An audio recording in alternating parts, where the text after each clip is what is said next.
उत्तर प्रदेश में राज्य मंत्री डॉक्टर सोमेंद्र सिंह तोमर इस वक्त मेरे साथ मौजूद है। सत्याग्रह की बात करूं या फिर अग्निपथ को लेकर बात करूं, कांग्रेस जो है इस वक्त कांग्रेस ऑफिस में सत्याग्रह कर रही है और ऐसी स्थिति अब पूरे देश में नजर आ रही है। आपको लगता है कि एक तरफ ईडी का मामला, दूसरी तरफ अग्निपथ का मामला, विपक्ष को एक बड़ा मुद्दा मिल गया है?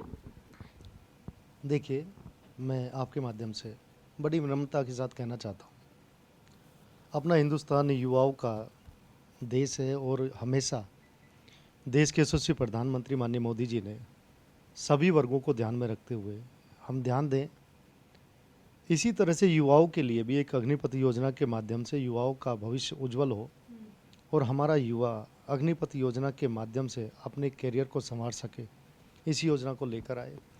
और जो भ्रांतियां फैलाने का काम विपक्ष ने किया, धीरे धीरे आप देख रहे होंगे कि वो युवा भी समझ रहा है कि पहले किसानों के नाम पर, कभी धर्म के नाम पर जो विपक्ष, क्योंकि विपक्ष के पास कोई मुद्दा नहीं है। आज देश की जनता का आशीर्वाद भारतीय जनता पार्टी और मोदी जी और योगी जी की नीतियों के साथ है। लेकिन सोमेंद्र जी, आपको नहीं लगता जिस अग्निपथ की आप बात कर रहे हैं, आप खुद पश्चिम से आते हैं, किठौर आपका इलाका है, हम भी वहां पर घूमे हैं। एक बड़े नेता है आरएलडी के, शायद आप बेहतर जानते होंगे, जयंत चौधरी की मैं यहाँ पर बात कर रही हूँ। उनका कहना है कि उन लोगों के बारे में तो सोचिए जो कि सड़कों पर सुबह सुबह दौड़ते हैं और उनको जानकारी मिलती है कि मात्र 4 साल की उनकी नौकरी होगी। देखिए, मैं गांव से जुड़ा हुआ और गांव का ही रहने वाला हूं।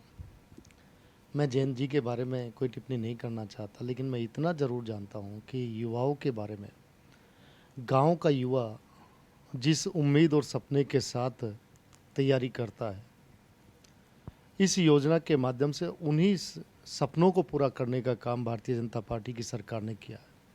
सभी विकल्प खुले हुए हैं। एक प्लेटफॉर्म देने का काम अग्निपथ के माध्यम से कि आप आइए, इसमें शुरुआत करें अपनी।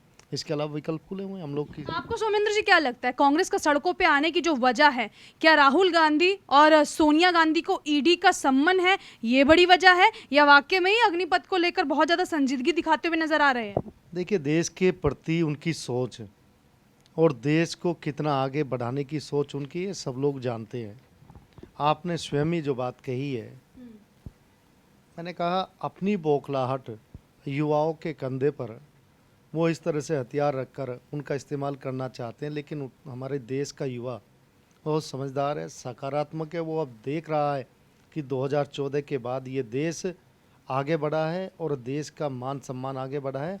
उसी सोच के साथ वो अपने आप को जोड़ रहा है। लगता नहीं है कांग्रेस ही आपकी बातों से कहीं भी मेल खाते हुए नजर आएंगे। कहते हैं कि लोकतंत्र की हत्या अगर करना सीखना है तो भाजपा से सीखिए। कांग्रेस कार्यालय में आकर पिटाई कर दी जाती है और स्थिति ये उत्पन्न कर दी जाती है कि आखिर कार्यकर्ता कहाँ जाए। देखिए, लोकतंत्र में अपनी बात कहने का अधिकार सभी को है, लेकिन अराजकता का नहीं है। हम लोग भी विपक्ष में रहे और लंबे समय तक हम लोगों ने आंदोलन किए, लेकिन कभी किसी सरकारी संपत्ति को नुकसान नहीं पहुंचाए। जिस तरह से लोगों को बरगलाकर देश की संपत्ति को नुकसान पहुंचाने का जिस तरह का ये कुकर्ते कर रहे हैं, मेरा इतना ही आग्रह है अपने युवाओं से, और युवा समझ भी रहा है, युवा देश के साथ है और युवा हिंदुस्तान को आगे बढ़ाना चाहता है। कांग्रेस तो सत्याग्रह कर रही है, उसमें क्या आपत्ति है? अहिंसा के रास्ते पे चल के अगर कोई काम किया जा रहा है उसमें आपत्ति क्या है? और खासकर एक सवाल यहाँ पर यह भी है कि कल जो सिनेरियो बनने वाला है, सोनिया गांधी जी, क्योंकि अब उनको ईडी ने तलब किया है, ऐसे में तमाम विधायकों को दिल्ली तलब किया गया है कांग्रेस के। देखिए, सारा विषय आपने अपने आप ही कह दिया। मैं इतना ही कहना चाहता हूँ कि युवा हमारा बहुत समझदार है, देश का युवा होनहार है और प्रतिभाशाली है। यहाँ सवाल मैंने अग्निपथ को लेकर नहीं सोमेंद्र जी, जो है ईडी और हेराल्ड को लेकर यहाँ पर पूछा है, नेशनल हेराल्ड को लेकर, जिसके कारण तमाम विधायक दिल्ली आ रहे हैं। देखिए, ये तो जो कानून के दायरे में रहते हुए सरकार की जो जिम्मेदारी है, ईडी अपना काम करेगी और सरकार अपना काम करेगी। आपको लगता है कि बार बार ईडी का सम्मान, राहुल को जाना और फिर उसके बाद विधायकों का आना, कार्यकर्ताओं का आना, एक तरीके से उनको समर्थन देना है, लेकिन फिर भी भाजपा इसको लेकर सवाल क्यों उठा रही है?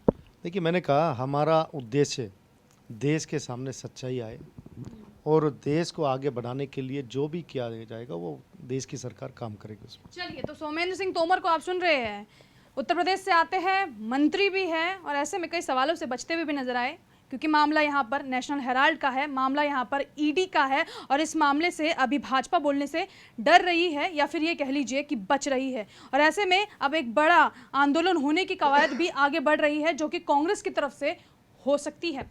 कैमरा पर्सन अंकित के साथ मैं भावनार, 9 न्यूज दिल्ली।